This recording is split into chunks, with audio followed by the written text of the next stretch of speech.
I'm Garryn Wingfield, Kokatha man from Port Augusta, working for the mobile language team. Doing some Kokatha language stuff, trying to really do the foundational work for a language revival for the community. Anything to do with heritage and culture and language is where I kind of want to be taking my career. Not only a chance to help the community, but as well as learn myself about my own language and my own culture. Being a trainee at the mobile language team, it's super important just because language is really central to your identity as an Indigenous person. Just working with Kokatha elder Lynette Strangways and Paul, who's a linguist at the mobile language team, walking me through how to record her stories and record the language that she knows, and really walking me through how to do that, so I'm able to do that on my own in the future. Yeah. Today we're just going out onto country, Kokatha country, to the birthplace of Lynette Strangways. Kokatha country is a couple hours north from Port Augusta, just going up towards Lake Torrens. Beautiful sandhills and various lakes in the area as well. That's where I was born, over there, amongst them trees in the background. This is where I used to run around everywhere when I was a kid, hunting and gathering food.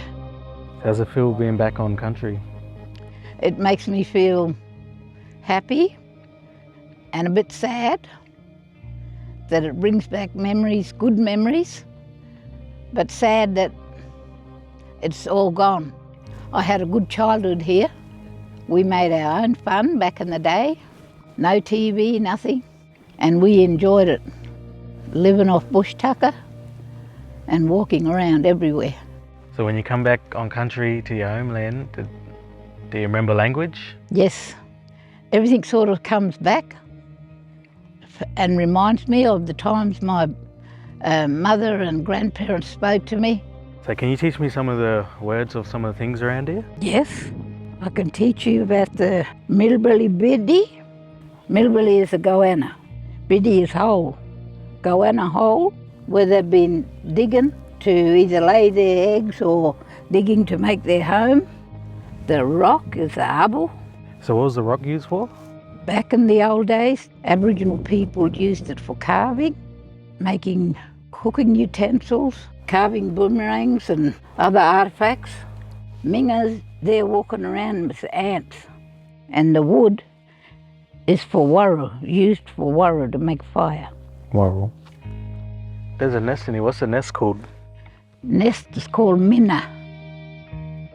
Hearing the traditional language out on country, it just feels a lot different. Feels closer to home, obviously, and you know what you're looking at. So is there a word for the land or for the dirt? Yes, it's munda, and this particular munda is munda where I was born.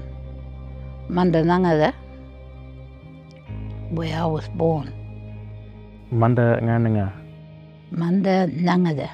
Munda Nyananga. Nangada. Nyang. Nyangada. Nyang.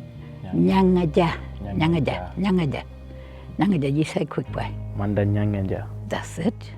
There.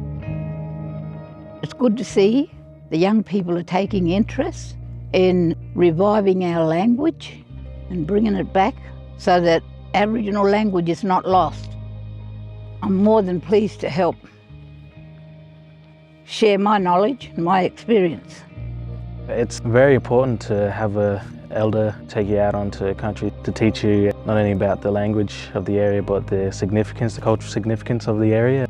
It's definitely inspiring for me to keep the ball rolling on language revival, so it's not lost.